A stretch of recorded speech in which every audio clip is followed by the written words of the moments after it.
Hello. Hello. Hello. Good Good morning, morning, sir. sir. Good morning, sir. I am audible to all of you. Yes, sir. चलिए साहब and visible also. Yes, sir. अच्छा yes sir. चलो.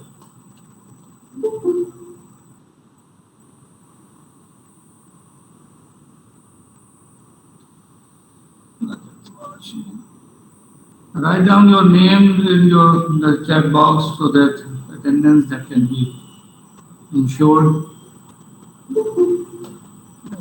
Hi.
Am I visible? Hello. Yes, sir. Yes, sir. Yes, sir. Slide, slide is visible or not? Yes, sir. Slide, slide is visible or not? No, sir. No, No, sir. sir. No, sir. Not yet, sir. मुश्किल हो रहा है यार.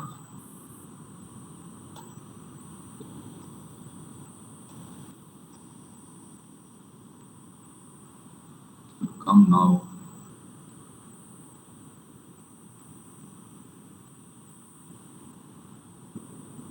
तो आना चाहिए.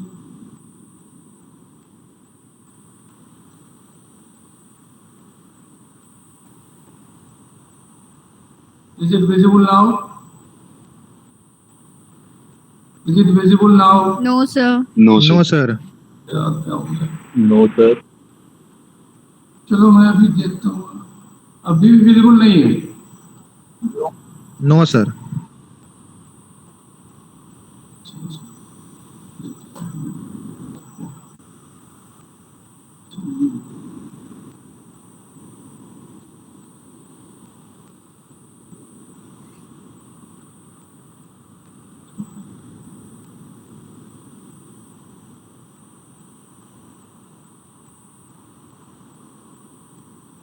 Now it is visible.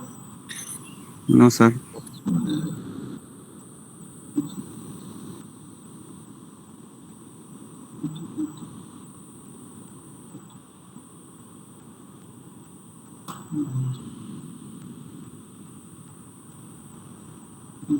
Okay.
Still not visible. No, sir. No, sir. Let me try.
Oh, come on.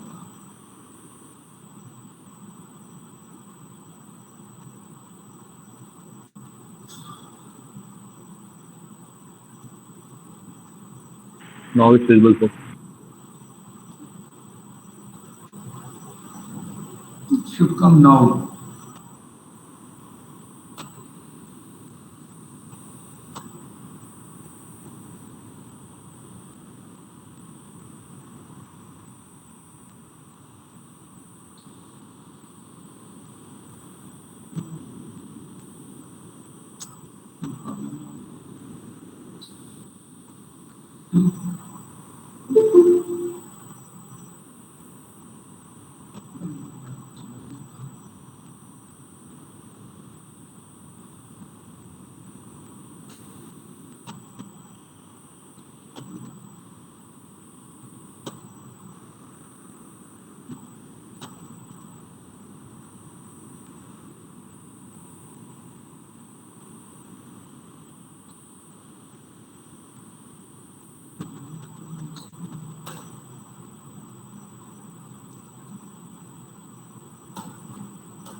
Is it coming now? Yes, sir. Good.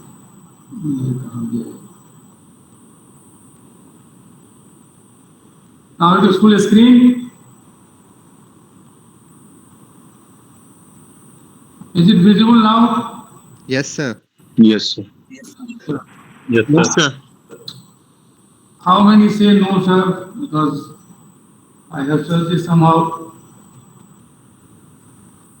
Recheck your mobile or the laptop, whatever you are using, because sometimes it creates problem. Okay. See, this course of financial management, this will be taken up by two of us. Some parts they will be handled by Professor Javed Akhtar Sahab, and some part I will have to take up. And in this case, in the last class, Javed Sahab has already discussed with you that what this course is about and how we are going to deal with this course. There are 5 units as it is the normal courses, and we have divided this course, and first 2 units I will be taking. After that, the third and fourth unit, they will be taken by Javed Sahab, and the last unit, that will be taken by me. During this period, we will also have to hold sessional tests and the final examination that will be at the later stage. But the sessional test and its mode, we will discuss with you in the coming times. But first of all, about this particular course and the unit what we are going to handle. The first unit is, of course, introductory in nature, and the unit is like this. You can see it on your screen. This I have copied from the website itself, so you can get the same there also. This it is the introductory part, which will be taken up. And in case of introduction, as you know, this introduction will be encompassing most of the things whatever we are going to discuss in future. And what are those things, I will be coming to that. And some part of it is available here, and some they are not visible because I have not deliberately I have left them, because when we are going to discuss them at that time I would like to say that okay, this part is another important part which is to be discussed and taken up. So first thing is the introductory part. In case of this introduction, generally we discuss about the development of this particular course. See, we are having some basic notions about certain courses, and some notions they may not be correct also. Some may be correct, but some may not be correct. Say for example, in case of accounting, we have already discussed that course at length. We have also seen how this accounting, that is, or the accounts, they are being maintained in the organization. What are the different rules? What are the different principles, the concepts, conventions, and all that? Based on that, our accounting system that has been developed. And accounting is more than 500 years old, because the first book अभी चल गया, बहुत मुश्किल से चला लेकिन चल गया. चलो, thank you. Around 500 years, because the first book that came in the written form by Lucas Pacioli in accounting, that was 1491, where he has discussed about the double entry system. So at that time, the single entry system that was also prevalent in different societies and the businesses. But he talked about the double entry system, and he has given okay, these are the ideas on the basis of which the accounting system that should be developed. So the first written document which you find in accounting, that is such an old one, and it is still being practiced, no matter whether it was maintained by the individual or now we are maintaining with the help of computers and the modern technology that is helping us. And we are having different packages for that matter. In case of India, we are having Tally and different release of Tally, we are getting it. But the basic principles, they remain the same. That if any transaction that is going to take place, there will be 2 entries for that. This principle has not changed in this case also. It is going to continue. Such a robust system that has been developed and practiced such a long time, and we expect that it is going to continue in future also. If you are going to trade, why I am telling about this accounting? Because there is a reason behind it. Most of the time we think that finance is related or it is based on the accounting. It is related, that is correct. It is based on accounting, that is also correct. But there is a whole lot of difference between the two, and we have to understand those differences at the later stage. As far as finance is concerned, if you are going to take up that, it is hardly 100 years of its history which we are having. Because the first book that was written by Deming, and it came in 1918, so 100 years that has already passed. So it has got this 100 years of development. And within this 100 years period, we could find that so many changes they have taken place. And some writers, they have divided this period into three. So they say that, okay, early period of finance and understanding of finance that was very typical in nature because the people, they were not maintained in the organization. They were generally outsiders and they were consulted on certain occasions. So that was not the regular feature. For example, if you are going to start a company and you have to collect money from the market, you will have to issue the prospectus, you will have to go for the legal side of it, you will have to take permission from the registrar of the companies and all that. So, that part is the important part. And based on that, the decisions they were taken up. So the first thing was that, okay, they were the outsiders. So when the formation of company that was to be made, okay, so they have to come and they were consulted and they used to join that organization for the purpose of giving different type of suggestions. This was the initial stage. So that's the initial stage of the beginning period. That was what they used to call it, that it was the episodic function in case of finance. A company is to merge with the other company. So in that case also consultation was made. A company has to be reorganized, so the consultation was made. Company is going for liquidation, so at that time the consultation was made. This continued for almost 40 years or so. And during this period, the outsiders' view, generally they say that, okay, it was the outsiders' view of business and financing that was prevalent. But the written document in case of this, that was brought by David in 1980. 1940 to 50, they say that this is a transition period. But the demarcation is not that much clear. It is blurred one. Where we find that, okay, overlapping, that is also there.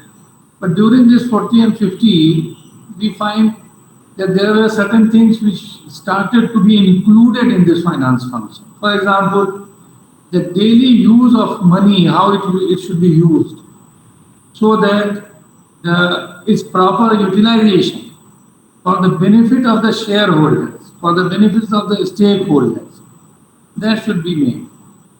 So in this case, the day-to-day working of the organization, finance related, that also started to appear. So this was a transition phase, 40 to 50, they say that, okay. After 1950, the major changes they started to come. Before that, it was mostly theoretical in nature. Calculations used to be there because it is related with the quantitative side and the financial side. So all the time that was there. But so many new things they started to appear and many new theories they were developed. So this is the phase in which we find that the terminology also started to change. Earlier it was called the financing of the company. And the terminology, whatever we are having now, which is in the name of financial management, it was not financial management at that time. It was called corporate finance. It was generally called corporate finance. That means, okay, how are you going to finance the corporation? Only that means. But in the modern period, what we are finding, there are different types of theories which have appeared now.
Hello?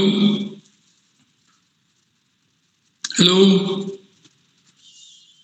Yes, sir. अच्छा, light चली गई है एकदम, बस क्या कहा जाए, तो मोबाइल पे कितना काम चलेगा यार। स्लाइड भी नहीं दिख रहा है इस पे तो, because okay. So in this phase what we find that there are many models they have started to be developed. It has become more quantitative in nature. Different types of theories they have started to come up now. For example, efficient market theory, then the pricing, capital asset pricing model, then the volatility in the stock market. So many new theories they have started to come up. And at present, what we are finding, a new area, completely a new area that has come up, and that is behavioral finance. This is not the last, but the modern times what we are finding that the behavioral aspects related with financing, they have come up. So the development whenever we consider, we are going to see this in these three phases. But more than this development, at this stage, when we are going to start this course, there are certain things which we have to keep in mind. And some of you who are not comfortable with the accounting system, some of you who are more comfortable with the accounting system because they may be having the background of commerce, and many are from engineering and economics and other social science background. See, there is a mixed type of reaction which you will be finding among yourself. Those who are not comfortable with these two terms with which you were related in the first semester, that was debit and credit. They should be happy now. Why? Because I will not be using debit and credit at all. Finish. Why? Because at the end part of your accounting system, when you are going to prepare your final account, profit and loss account and the balance sheet, these are the two important documents which we prepare, our accounting system that gives us. Finance people, they are going to make use of these two documents. So before that, whatever has been done, that may be the part of our accounting system, accountants, but the finance people, they are going to take help from the accounting document only, and that is the final document. So in most of the cases, whenever we are going to discuss accounting, this finance, we will be depending on the data which have been supplied by the accounting system. So some basic understanding, that's why what we do, generally we teach first of all accounting, so that the terminologies, they should be clear, and what is the implication of that term in terms of your profit calculation or balance sheet, that should be clear to you. And when we are going to use them in financial decisions, at that time, you should not be searching that, okay, what it is and where from has it come. This clear understanding you are having about them. So this accounting data that we are going to take up, and it will be used, it will help us in understanding that, okay, how this accounting system that is going to give us the support system for our financial decisions. So those who are not very much comfortable with the debit credit rules and regulations related to that, they should be now, they should feel comfortable. Those who are comfortable with the accounting system, there is no problem for them because they are knowing most of the terms, they are knowing the implications of those terms in the business. That part is there. So it is something advanced from your accounting system. You have to keep this in mind. The second thing which I would like to discuss at this stage is that whatever finance we are going to discuss, we will have to discuss them in the light of one particular setup. And that setup is that we are going to discuss this finance for the companies only. Because if you are going to see, because we are having understanding about the different type of organizations which are operating in the economy. Generally, you have to understand, because this idea, this information, you are already having, maybe not from the courses, but as a student of business. And that's why I am going back to the economy side, so that we should be clear what this system is and what is the scope of this particular course as an introductory part. Take for example, in case of Indian organization or Indian economy, we have accepted mixed economy. The very simple concept of mixed economy is the coexistence of private and public sector organizations in the economy. That is the mixed economy. So we are having private sector and public sector both.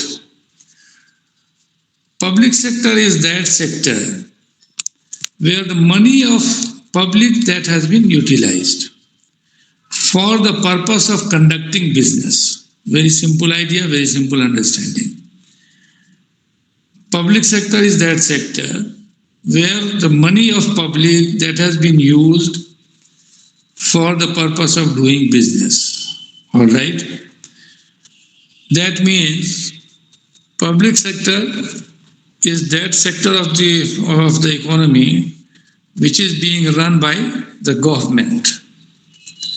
We are calling them public sector because the government is getting money from the public in the form of taxes, duties and others.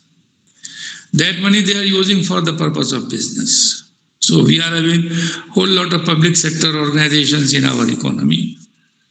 And over a period of time, during last 50 years or so, most of the public sector organizations, they were developed, and large organization, huge mammoth organizations in the economy, you will find that they are in the public sector. Reasons I am not going to discuss in detail because that is a separate set of a study. At that time, the entrepreneurs, they were very limited. Resource availability with the people, that was also limited. The system was not that much developed where the investment should come to the organizations. People were not knowing how these organizations they operate and how the financing that should be made. They were not very much clear. So the money was not coming from the general public as far as the investment is concerned. And there were different sectors where the profitability that was so low that the people, they didn't venture to enter into that. Very few organizations, they entered into that. But most of the things, they were out of their control, so they were not that much concerned about that. This was the reason. And second thing is that if you are going to see the condition of the different countries at that time, say for example, just after this 1917, which is the landmark year for Russia, where everything was in the control of the government, centrally planned economy, which was called. So that was a centrally planned economy, everything in the hands of the government. What will be produced, how it will be distributed, what the people will be using, everything in the hand of the government. So that the development that should take place in an organized manner and in case of direction. So the direction of the economy, that should be very much clear and organized way the economy should develop. So that was a centrally planned economy. Nehru was very much fascinated with the development of Russia at that time. So he brought this concept to India also. That okay, because that from 1917 up to 1947, a very long period, and during that period, the concept and the operation of that economy, that was very much developed. So they could consider that, okay, it is a system which is going to help us in developing our country. And because that was the foundation period, formation period for the country, and the economy was also a very important part. So he thought that, okay, public sector should be playing a leading role in the development of the economy. And he said that these are these organizations. Take, for example, 1951 was the year in which the public sector fertilizer company that was developed. In 1951. So 47, 51, this is the period. And during this period, the first fertilizer company, Fertilizer Corporation of India, it was that was developed. And then after, the first plant of fertilizer, that was in Sindri. It is now in Jharkhand. Earlier it was in Bihar. So that was started. And you will not be surprised to know about this, that this company, Fertilizer Corporation of India, which was having almost 12 plants in the country, that could not give any profit in its life. That company is still existing. You can understand why I am telling you that the public sector that was developed for the purpose of supplying fertilizer to the farmers. The company could not give profit. Okay, as a business principle, you will say that it was a failure. But for the purpose of development of the country, it has contributed a lot. Because nitrogenous fertilizer, potassium fertilizer, we are not getting in India. It is coming from. Then the other type of fertilizers, these started to manufacture. Take the case of a steel authority. So many plants they were developed. A steel authority, the Bhilai steel plant, Bokaro steel plant, Raurkela steel plant, Salem steel plant, many steel plants under public sector. No doubt, we were having a steel plant, the Tata Iron and Steel Company, TISCO, that was already there. It was in the private sector, and that was a very successful company. We cannot say that it was not a successful company. So the success story of TISCO, one side.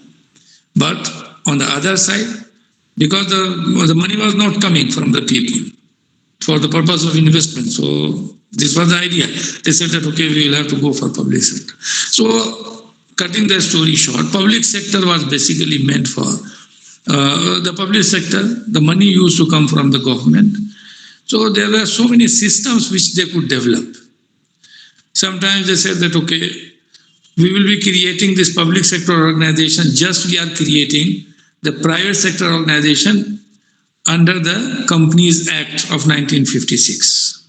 Earlier it was Indian Companies Act, but in 1956 they reformulated this, the Companies Act of 1956. So they said that, okay, we will be a starting company under public sector, just we are starting, or any private organization is going to start in this particular sector. So this was one. The other way was that, okay, we will have to have a separate act for each corporation. So the act for the organization that used to be passed in parliament, all the rules and regulations and how it will be operated, how the shares will be, how much share will be there, what will be the capital, and everything. They used to decide in the parliament. Similarly, there were some organizations which were existing from the British period. They said that, okay, we will have these organizations, but they will neither be on the basis of the Companies Act, and they will also not be as per the individual. So they will work as a part of the ministry. So this was another type of organization. Take, for example, Indian Railways. So there is a separate ministry for railways. It was not only meant for the transportation of people and commission, but it was meant for the transfer of goods. So the Indian Railways, that was one important organization. Then telecommunication, so Post and Telegraph Department. So that was a part of our Ministry of Communication. They used to handle that. So many ministries were there, and which were having this Atomic Energy Commission. So the atomic energy development, that was it. So they were not created like the other business organizations which we are finding. In case of this, either with the help of Act or with the help of Companies Act, or so they were, and the detail is coming from because the first policy resolution of India, no doubt before independence they started to think about it, but it was 1948 when they formulated this, and they classified the organization into 3 categories. 17 were there in the first category and all that. So there is a whole lot of detail. Then after 48, in 1951 also, because whenever the Congress party they used to hold their meeting, they used to discuss about that how the economy will develop. So Abadi Congress, and many times the history says like that. So public sector that started to dominate in the economy. So that was one. And there were certain things which were expected from the public sector. For example, the government used to say that the public sector organizations, they will work as a model employer. They will work as a model employer. So the public sector, hello? Yes, sir. So they will work as a model employer. That means the salary structure, payment of bonus, payment of different type of incentives, and job security, many things they expected that the public sector organizations they will be ensuring. This was one. They said that, okay, we will be investing money in those sectors mainly where the finances are not coming. The entrepreneurs, they are considering that it is a very risky proposition and we will not be getting the benefit out of it. So they were not coming. So this was another important feature. Then the next feature was that Nehru used to say about this public sector that they are the temples of modern India. This was a very prominent and very popular slogan of public sector, that they are the temples of modern India, because industrialization that was coming up. And we will also have to think that the difference of approach, the Gandhian approach of economic development and the Nehruvian approach of economic development. When we discuss in that particular light, this was completely a revolutionary idea which Nehru brought, because Gandhi was not in favor of the large industries. He was in favor of the cottage industry, small industries, so that the mass level employment that should be created. Rural people, they should be getting opportunity to do business, their jobs that should be created. So his approach was completely different. But Nehru's approach, that was completely. But what actually happened at the later stage, these public sector organizations, they started to, they were started by the government in those sectors where the profit that could not be generated. But at the same time, some organizations, they used to give profit. Take, for example, we are having a central government organization in Delhi, that is Delhi Transport Corporation, DTC. DTC has never given profit to the company, to the country. This was there. So this is one side of the story. We are having departmental companies in public sector. We are having corporate organizations in public sector. We are having companies which are governed by the Act. So these are the three major type of organizations which we find in public sector. I am not going to discuss that. The time, whatever I have taken, I'm sorry for that, because I have taken longer time on that, just for the sake of your understanding that how it has. And still some are there who believe that this public sector that should grow, because this is the money of the people which should be invested in those ventures where the general people, they are not investing. So still there are people who are supporting public sector. At the same time, there are people who are saying that, okay, this is not the government has got no business to be in business. Very simple. Their idea is like this: the government has got no business to be in business. Finished. So they should leave it. It should be left to the public for the purpose of investment. So the economy that should develop, and the competition that should be brought, and many things are there. Now see the other part of it, the other part of the economy, that is our private sector organization. Finance is basically, whatever we are going to discuss in this course, it will be for the private sector organization first. Now coming to the private sector. In case of private sector, what is there? On what basis we have decided the sector? The sector has been decided on the basis of the ownership. It has been decided on the basis of ownership, very simple. The owner is the government, so it is a public sector. Owners are the general public, so it is the private sector. This is the difference. So on the basis of ownership, we have divided the organizations. So in case of private sector organization, generally we are finding from the very small unit of the business to the larger unit of the business, these are the different type of organization. I am going to mention that simply because I have to come to the stage where I will tell you that where we will study finance, what is the aspect of it, where the finance that will have to be handled. I have to come to that because I am going to limit the scope of our study. Basic purpose, which I am going to which I am discussing with you, is providing the limitation, or you can say, or providing the scope of the study in this case. So this part we are going to take up. Now see, in case of basic scope of the study, whenever we are going to consider the private sector organization, the smallest unit of a private sector organization is the sole trading business. The smallest unit. That is the sole trading business. We know about that. The very simple aspect is that when one person is going to start his business, he is the single owner and he runs his business. Maybe he will be employing few people to work. That is the sole trading business or sole proprietorship or individual proprietorship.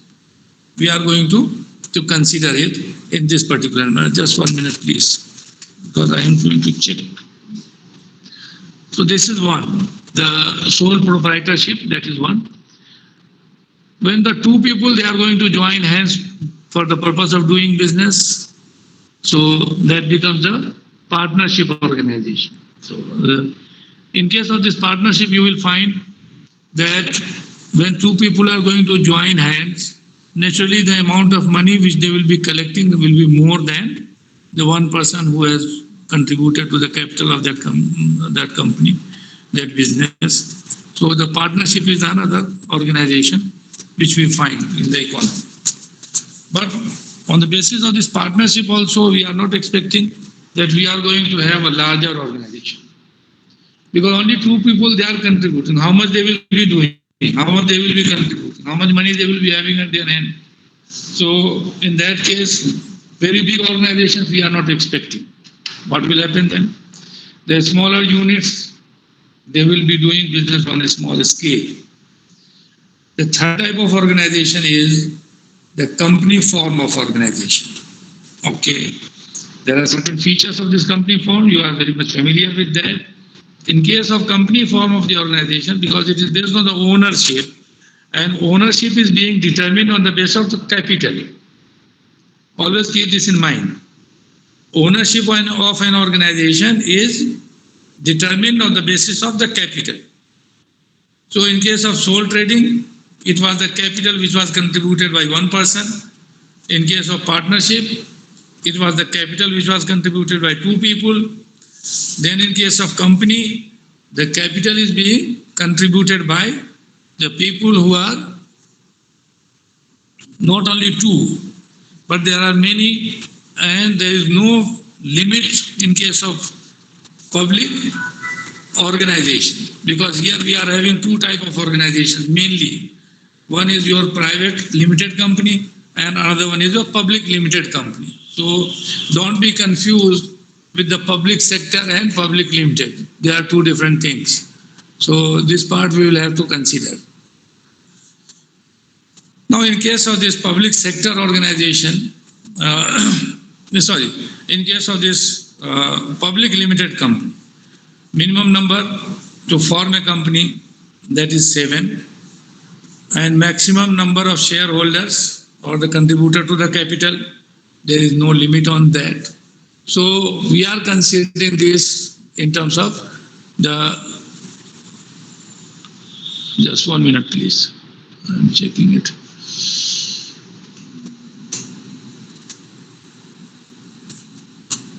Okay, just 1 minute please. Okay.